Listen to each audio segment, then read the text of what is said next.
अरुणाचल प्रदेश में सड़क हादसे में शहीद हुए शाजापुर जिले के ग्राम रनायल के शहीद जवान मोरसिंह धनगर का रविवार को राजकीय सम्मान के साथ अंतिम संस्कार किया गया। शहीद की शव यात्रा में क्षेत्रीय विधायक सहित हजारों लोग शामिल हुए, जिन्होंने नम आंखों से देश के सपूत को अंतिम विदाई दी। शाजापुर जिले की कालापीपल तहसील के ग्राम रनायल निवासी मोरसिंह धनगर अरुणाचल प्रदेश में आर्मी में सैनिक के पद पर पदस्थित है, जहां वो सड़क हादसे का शिकार हो गए। अरुणाचल प्रदेश से पार्थिव शरीर को भोपाल एयरपोर्ट लाया गया, जहां सेना के जवानों सहित क्षेत्रीय विधायक कुणाल चौधरी ने शहीद मोरसिंह श्रद्धांजलि अर्पित की। इसके पश्चात मोरसिंह का पार्थिव शरीर बाय रोड उनके गृह गांव रनायल पहुंचा, जहां लोगों ने वीर शहीद पुष्पांजलि अर्पित कर आत्म शांति की प्रार्थना की। इसके बाद राजकीय सम्मान के साथ मोरसिंह धनगर को अंतिम संस्कार दिया गया। हमारे शहीद मोरसिंह धनगर साहब को अंतिम दिन दे रहे हैं 21 करोड़ जीओसी साहब की तरफ से। ये देखिए, इसके बाद आपको इधर वाले भी बेटा सबको दिखना चाहिए, सलामी शस्त्र भी होगी यहाँ पर, जो शस्त्र होगा वो सबको दिखना चाहिए।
शहीद जवान की अंतिम विदाई देने के लिए ग्रामीणों ने खास तैयारी की थी, जिसके चलते गांव में शहीद जवान के पोस्टर लगाए गए।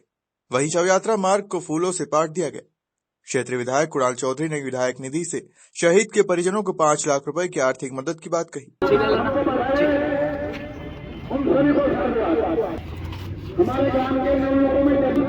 सर, यहाँ पर कैसे अपन आर्थिक सहायता कर सकते हैं इस शहीद?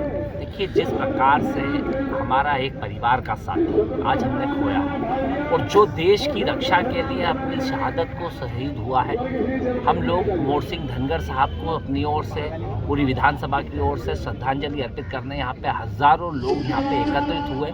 और जिस प्रकार से उन्होंने इस देश सेवा के लिए अपनी जान की बाजी लगा के और कहीं काम करने का काम किया, ये शहीदों की भूमि है। यहाँ पे कोरोना काल में भी हमारे एक परिवार के और साथी देवेंद्र चंद्रवंशी जी ने भी अपनी शहादत दी थी और कहीं ना कहीं प्रदेश और देश की रक्षा के लिए अपनी जान, और यहाँ पे जो जोश जज्बा और जुनून नौजवानों में है, मैं उनके साथ खड़ा हूँ। और कहीं ना कहीं मोरसिंह धनगर साहब और सभी साथियों की जो इच्छा थी यहाँ पे खेल मैदान बने, तो हमने बात करी है उसके लिए जगह आवंटित करा के, और 5 लाख रुपए विधायक निधि से मैंने करे भी है। और मैंने आग्रह करा है सरकार से कि शहीद का दर्जा दिया जाए, दर्जे के साथ जो एक तो एक व्यक्ति को घर में नौकरी दी जाए और साथ में उसमें जो आर्थिक सहायता मिलती है लगभग 1 करोड़ रुपए की परिवार को दी जाए, क्योंकि एक शहादत देश के लिए सेवा करते हुए नौजवान जब शहीद होता है तो हजारों नौजवान उसके लिए तैयार होते हैं, और जब शहादत पे कोई व्यक्ति जाए तो कहीं ना कहीं सरकार को एक रूप के साथ व्यवहार करना चाहिए, और यही काम सरकार को करने का भी होना चाहिए। क्योंकि मुख्यमंत्री जी ने कई लोगों को दर्जा दिया है, कई लोगों को आर्थिक सहायता दी। हमारी मांग है कि अभी जैसे अरनिया के अंदर भी एक नौजवान शहीद हुआ था, उसको भी दिया जाए शहीद का दर्जा और आर्थिक सहायता दी जाए, एक नौकरी दी जाए। और यहाँ पे मोरसिंह धनगर साहब को इससे पहले तिलावत में भी हुआ था। तो सभी नौजवान जो देश की सेवा के लिए शहादत में गए, सबके साथ एक रूप सा व्यवहार सरकार करे, और कहीं ना कहीं सभी लोगों को जो आर्थिक, और ये सिर्फ आर्थिक की बात नहीं है, क्योंकि ये प्रतिष्ठा की बात है, उस परिवार के लिए उसकी बात है, क्योंकि जीवन के लिए एक नौजवान जिसे उन्होंने तैयार किया, इस देश की सेवा के लिए दिया, और इस देश की सेवा करते हुए जब वो अपने प्राणों की आहुति देता है, जब वो शहीद होता है, तो उसके प्रति सबका दायित्व बनता है। हम संवेदनाओं के साथ सोचें, संवेदनाओं के साथ बात करें, आज रणआयल के लिए गर्व का दिन है कि देश के लिए एक नौजवान शहीद हुआ, पर इस देश के लिए, इस परिवार के लिए एक वज्रघात का समय है कि एक ऐसा नौजवान जो तैयार हुआ था इस देश की रक्षा के लिए, वो शहादत हो गया है और कहीं ना कहीं एक बड़ी हम लोगों के लिए क्षति भी हुई है। गर्व के साथ आज क्षति का है, कहीं ना कहीं हम कोशिश कर रहे हैं कि उसको पूरे करें और उसके मान सम्मान में, क्योंकि हर जगह मैं कोशिश करता हूँ विधायक निधि से कोई भी ऐसी चीज गांव में बने जिससे हमेशा याद रखा जाए, क्योंकि कहा भी गया है कि शहीदों की चिताओं पे लगेंगे हर बरस बेले, वतन पे मरने वालों का यही बाकी निशा होगा। तो जब नौजवान इसके शहीद मोरसिंह भाई और देवेंद्र भाई के उसके ऊपर खेलेंगे तो वो नौजवान रोज याद करेंगे कि ये उस भाई की शहादत में हुआ था। मैं विधायक निधि से 5 लाख रुपए की शहीद मोरसिंह धनगर 4 साल पहले ही सेना में भर्ती हुए थे। मोरसिंह की अभी शादी भी नहीं हुई। वही शहीद के परिवार में एक बड़ा भाई और एक छोटी बहन है। काला पीपल से प्रतीक देशमुख की रिपोर्ट।